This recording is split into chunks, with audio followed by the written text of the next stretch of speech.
Welcome back, ladies and gentlemen, for another YouTube video. Allincrypto here, and today we are going to be talking about Quant Network and the Quant token. We're going to spend the first half of the video really just going over why it is that Quant Network offers such an amazing opportunity, why it is an amazing crypto project. It's not a blockchain, it's a system that essentially is going to coordinate and bring together the entire crypto space, distributed ledger technology space, and actually bridge it to the outside world, allow outside participants, whether that be small to medium enterprises, institutions, or central banks, into the crypto space. And then we're going to take a look technically at the Quant token.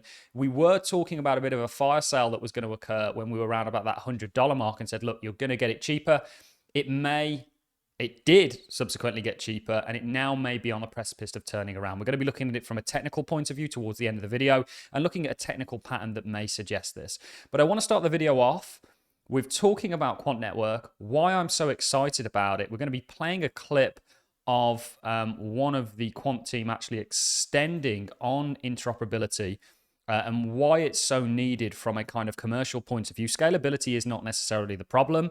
You do have certain companies that can facilitate scalability where perhaps public blockchains can't. It's more a case of interoperability and how do you correlate this entire space. So we're going to start the video off there.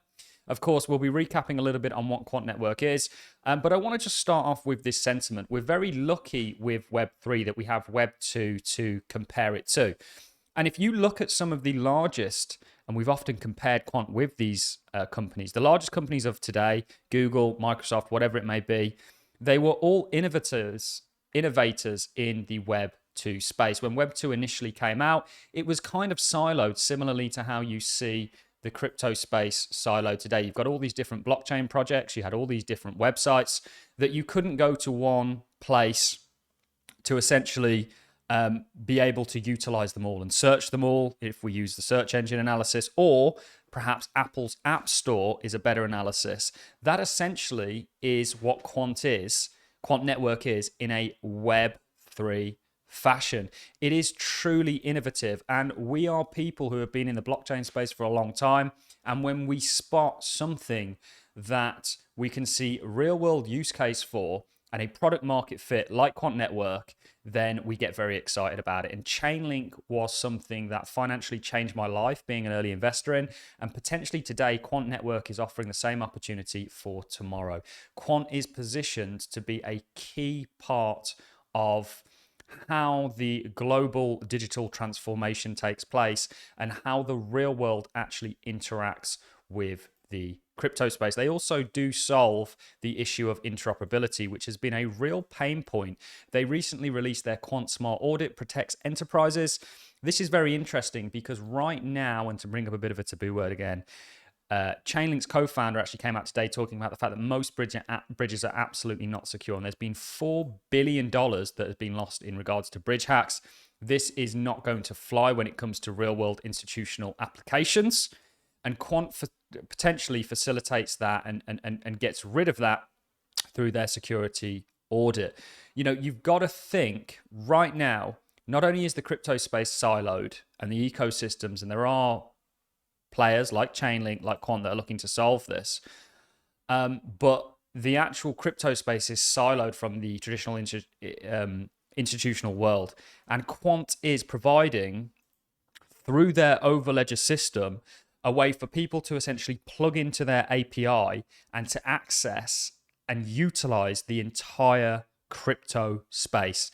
Ladies and gentlemen, what is the value of a key piece of infrastructure where you need, and we're going to come onto the Quant token in just a second, the Quant token to actually utilize, and whether that be in the form of subscriptions or whatever it may be, the Quant overledger system. This is absolutely huge, guys. Just like Chainlink, bridging that gap between real world data and the blockchain, Quant essentially is bridging that gap between the crypto space or the real world and distributed ledger technologies, and it's coordinating them all together. Again, if you look at the largest companies today, whether that be Microsoft, Apple, or Google, they looked at the Web2 space and they brought it all together in one shop. Whether that be you compare it to Google's search engine, which brought all these siloed websites together, and like many other search engines did, but of course Google has kind of been victorious in that game, or whether you compare it to something like the Apple App Store, where you can utilize all these different applications through one interface. Quant is essentially that, and the value of that is absolutely, or going to be absolutely, colossal. Unlocking benefits for all. Assets of all kinds, from currencies to carbon credits, are being tokenized on blockchains. Financial institutions, enterprises, and their customers all benefit from assets whose ownership is immutable, provenance is traceable, and use is easy to manage. Entirely new digital economies are emerging as a result. Our patented technology makes this simple, trusted, and future-proof. And actually, they've got a bit here on enterprises. Quickly, if you think about, your bookstores with Web 2, they went out of business very quickly, and you don't really see many bookstores anymore, or whatever it may be. Web 2 shook industries to their core. Web 3 is going to do the same things, and your enterprises are going to have to get on board with it, just like they did with the internet. Most of them aren't going to be able to build their own blockchains. They may not want to use the blockchains of their competitors. However, through Quant, they have an alternative option that is cost effective, that utilizes and will leverage as good at, if not better, because of the options systems than their competitors. It just simply makes so much sense. And we know one thing we've seen from institution after institution is that they are exceptionally concerned about interoperability and how do we piece this world together. And that is exactly what Quant's Overledger system is doing. It is exceptionally impressive, ladies and gentlemen. We know that Quant has already worked on Project Rosalind with the Bank of England, the Bank of International Settlements, the Bank of Canada, Barclays, MasterCard, and Amazon. We actually did publish an article just today that I meant to get out a long time ago over at Allincrypto.com, talking a little bit more in depth about this. And actually, Project Rosalind was deemed one of the most innovative projects to come out in regards to CBDCs from the Bank of International Settlements, the highest level of complexity. It's very, very impressive what these guys are doing. And Quant itself is not a blockchain or a DAG. It is literally a system, an app store, if you will, or a search engine that will allow anybody essentially through the Quant token to leverage the entire blockchain space. What is the value of that, ladies and gentlemen? My prediction and guess is it's going to be a pretty significant one. Just today, we have news that Intel, MIT, Ericsson's, IMB, Huawei, CSIRO, Apple, all attended the last Quant's SATP meeting. Guys, I am telling you, I don't get this excited about many things in the crypto space. I've seen it all, but Quant is truly, and remember these words, innovative and changing the traditional financial landscape and bridging it to the distributed ledger technology ecosystem. It is truly fascinating and amazing. What I want to do now is play a quick clip of Luke actually talking a little bit more about how companies are viewing this in interoperability. And then we're going to dive into a little bit of Quant price action. Quant could be about to turn here, ladies and gentlemen. This is a falling wedge-like structure that I've seen play out time and time again. It's got 3 impulses in it. We're going to talk about that in just a second. But let's go ahead and play the clip before we do so.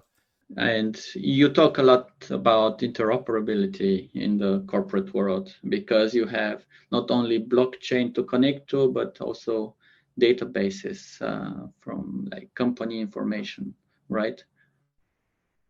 Yeah, so they'll want to connect to legacy databases as well. But usually corporate clients are more familiar with that problem. In general, corporate clients will know one DLT technology quite well, but they'll be unfamiliar with other ones. And sometimes some clients will be unfamiliar with everything, which is why we built Overledger's solution as what we call a DLT gateway. I can briefly cover this, maybe. So when you connect an application to blockchains, you have basically 3 infrastructure choices. You can either connect your app directly to a node, or nodes, but that's not very scalable. So then you might go to the second infrastructure possibility, which is like a proxy, where you put like an API in front of many nodes, and this proxy will just forward requests and respond with this request in exactly the same style as a DLT node would. But a few years ago, we decided to pursue this DLT gateway model, is where we still have an API, we call it Overledger, and we connect to many blockchains underneath. But we perform the data translation from each blockchain to each other. We present a generic data model to users and a generic interaction model. And, you know, for some people, they like that a lot, especially for people who don't have familiarity with any blockchains or just one blockchain. Okay, that's yeah. Maybe I can add to it. So I see, like Luke described, two different things of interoperability. Number one is blockchain with traditional infrastructure. And we see that as well on our institutional client side. Like they need to do token accounting, let's say, right? And they have some sort of accounting system, and this is a pain point, ever since crypto got invented, basically. And I know it from my personal finances and tax reporting as well. So it's super hard to get the actionable data out of the blockchain. We'll leave that there. I thought that was a really good clip to kind of summarize what it is that Quant are doing and just why they're so necessary. A little bit of price action now, guys. Quant could be actually forming a falling wedge pattern. These will typically result to the upside. However, not always. And actually, you will notice, certainly people that have any kind of a technical background, that actually it's very common for patterns and the market to play out in a three kind of impulse or wave fashion. And Quant Network could be on the precipice, and we were very lucky enough to buy Quant sub $90, just to be transparent. This could be on the precipice of seeing some real upside and recovery. You're just waiting to break this it's not a grinding trend, it's not a grinding trend line, it's a capping trend line, capping grind line that you're hitting your head off. You're just waiting to break this, and Quant may be looking at some significant upside.